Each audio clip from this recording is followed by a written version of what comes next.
Ei gente, tudo bem? Aqui é a Laura e no vídeo de hoje eu vou falar pra vocês um pouquinho sobre o livro A Pequena Sereia, O Reino das Ilusões, da Louise O'Neill. Ele foi publicado pela Dark Side esse ano e é um livro que me marcou muito e eu vou explicar pra vocês um pouquinho do porquê. Antes de mais nada, eu queria falar que eu sabia muito pouco sobre o livro. Eu confesso que eu fiquei mais apaixonada com a edição, porque é uma capa maravilhosa, assim que a Dark Side soltou, já fiquei encantada.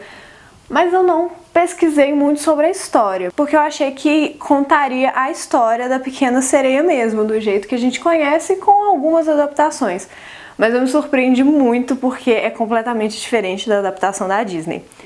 E como eu tinha acabado de sair do cinema e de ter visto o live action de Aladdin, eu tava um pouco nessa vibe nostálgica e de procurar um pouquinho aquelas histórias marcantes da nossa infância, aquelas histórias clássicas. Então eu achei que A Pequena Sereia seria bem nessa vibe mesmo, mas não foi. O livro é uma releitura da história que a gente conhece da Pequena Sereia, só que volta um pouquinho no conto original. Os contos originais das histórias que a gente conhece, dos contos de fada, eles são mais macabros.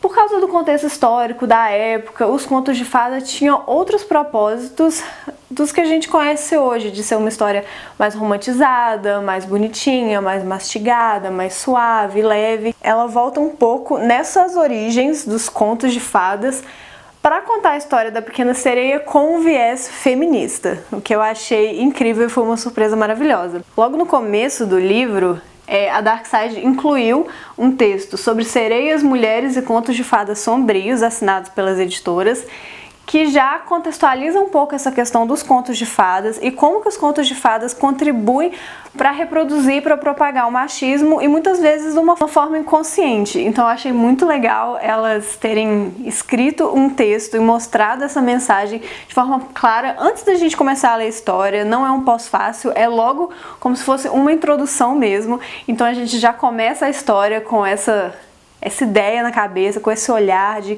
querer buscar essa perspectiva mais feminina numa história que a gente já conhece tanto por causa do filme da Disney, da animação da Disney. Então eu confesso que eu já comecei o livro bem pilhada, sabe? Porque surpresa, porque de novo não era nada do que eu esperava. E ao mesmo tempo super animada de querer ver como que a autora ia conseguir trabalhar essa questão feminista na história da Pequena Sereia, que é conhecida como uma história de amor, de uma sereia que se apaixona por um humano e que quer abrir mão da sua cauda, que quer ir atrás do amor dela, que quer ver mais do que ela já vê no dia a dia dela. Ela quer conhecer outro mundo completamente diferente do dela. A história do livro da O'Neill, dessa versão da Pequena Sereia, conta a história da Gaia, a nossa pequena sereia, que vive com as irmãs sobre os cuidados do pai, o rei dos mares. Só que o pai, ele é um ditador e isso começa já a ficar claro desde o início do livro, quando a gente é apresentado a uma sociedade bem machista, bem autoritária, sobre o poder desse pai. Então, já no começo do livro, a gente começa a perceber como que as mulheres, as sereias, elas são criadas para serem filhas, para serem esposas, para serem mães e não para serem indivíduos. Então a Gaia, que ela acaba sendo a preferida do pai dela, ela é criada desde cedo, prometida a um outro tritão que vai tomar o trono. Então tem todo um contexto de guerra, dessa questão dos homens serem criados para serem fortes. Então os homens não precisam ser bonitos, mas as sereias precisam servir de acessórios para esses homens que vão dar continuidade para essa sociedade. E uma coisa interessante logo de cara, que já se afasta completamente da história da Disney, é que a mitologia dos mares, desse reino dos mares, já é muito mais explorada, porque é como se existissem outras espécies, não são só as sereias e os tritões. Então você tem algumas espécies de sereias, você tem outras sociedades vivendo nos mares que são bem debatidas num próprio contexto de guerra, porque é como se esses reinos tivessem uma aliança, tivessem um armistício. Então a autora já começa a expandir o universo aí, o que eu achei um ponto muito forte, achei um ponto bem interessante, porque você acaba que sai dessa coisa superficial que às vezes a gente vê muito nos filmes da Disney, que é focado muito ou numa história de amor ou no desenvolvimento de um personagem. Então, o contexto já se mostrou melhor trabalhado no livro da Louise O'Neill. Outra coisa extremamente interessante que eu gostei muito de ver que a autora fez essa escolha foi que na adaptação da Disney a gente sabe pouco sobre a mãe da Ariel, que seria a Pequena Sereia. E na história dessa Pequena Sereia e o Reino das Ilusões, a gente começa... A autora joga no ar um pouquinho a questão da morte da mãe da Gaia, que eles falam que ela foi morta por humanos, que ela se encantou pela superfície, os humanos capturaram ela, então eles já colocam os seres humanos de uma forma mais vilanizada, uma forma mais maléfica. Só que a Gaia sempre desconfia disso. E quando ela completa 15 anos e ela tem a oportunidade de subir até a superfície para conhecer o mundo dos humanos, que é uma coisa que o pai delas permite que elas façam, justamente para mostrar como que o Reino dos Mares é melhor, é mais bonito e as pessoas são mais evoluídas, ela acaba que encontra uma embarcação, que dentro dessa embarcação tem o Oliver, que seria como se fosse o nosso príncipe Eric da Disney. E ela acaba se apaixonando por esse homem, ela fica encantada com ele, ela fica encantada com a possibilidade de uma vida na superfície com ele, mesmo mal conhecendo ele, mesmo mal tendo trocado algumas palavras, só vendo mesmo.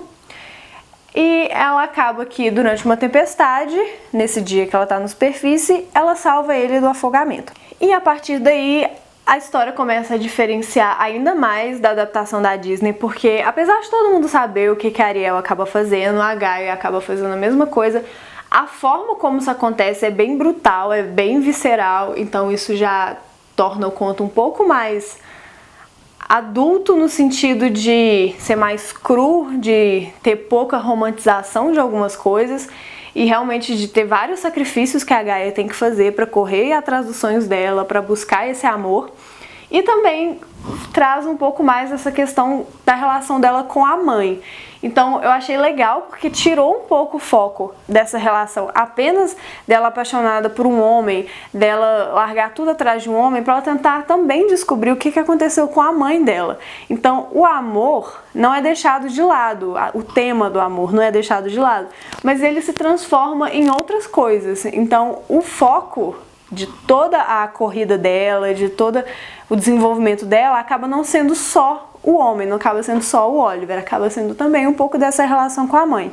Então eu não vou falar mais para não dar alguns spoilers do enredo, porque eu acho que até aqui deu para fazer um paralelo legal com a adaptação da Disney. E agora eu queria falar um pouquinho das minhas impressões do livro, o que eu achei dessa leitura e por que ela me marcou tanto. Coisa que eu não posso deixar de falar, que obviamente mais me marcou em toda essa narrativa, foi a questão feminista que ela coloca de uma forma a se contrapor com toda essa romantização que a gente costuma ver nas adaptações da Disney, nos clássicos, que a gente gosta muito, que ocupam um espaço, sabe, na nossa lembrança, na nossa infância, mas ela traz um pouquinho a questão do sacrifício que a mulher precisa fazer se ela quiser realmente ir atrás de um grande amor, se ela quiser realmente deixar de lado tudo que esperam que ela faça, tudo que é determinado que ela faça, que é imposto a ela.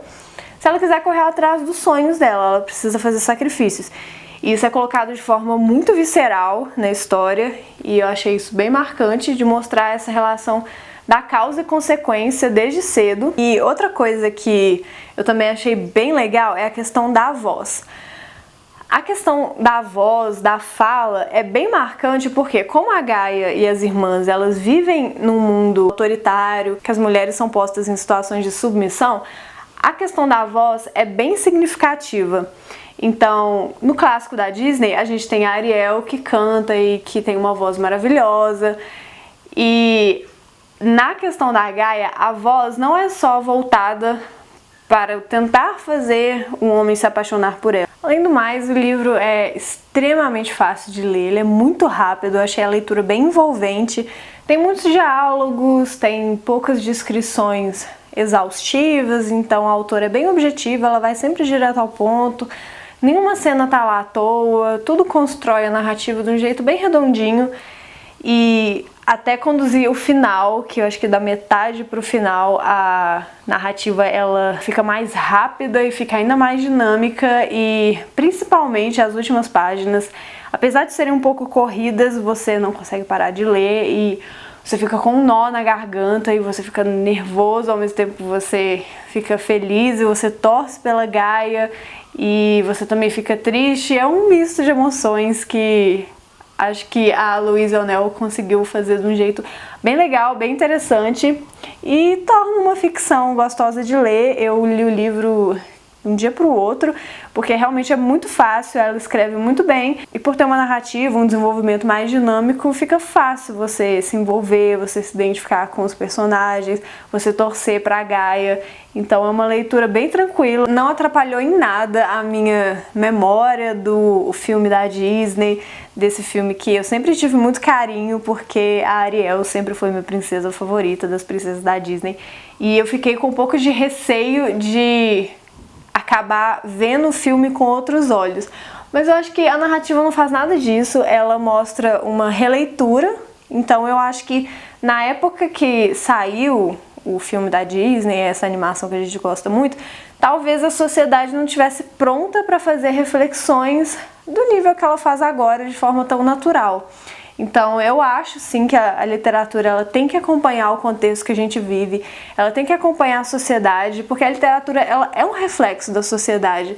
Então eu acho que A Pequena Sereia e o Reino das Ilusões ter saído logo agora é bem significativo. Eu fico muito feliz porque quando eu era mais nova eu queria muito ter lido essa história, ter lido essa versão também, além do filme original.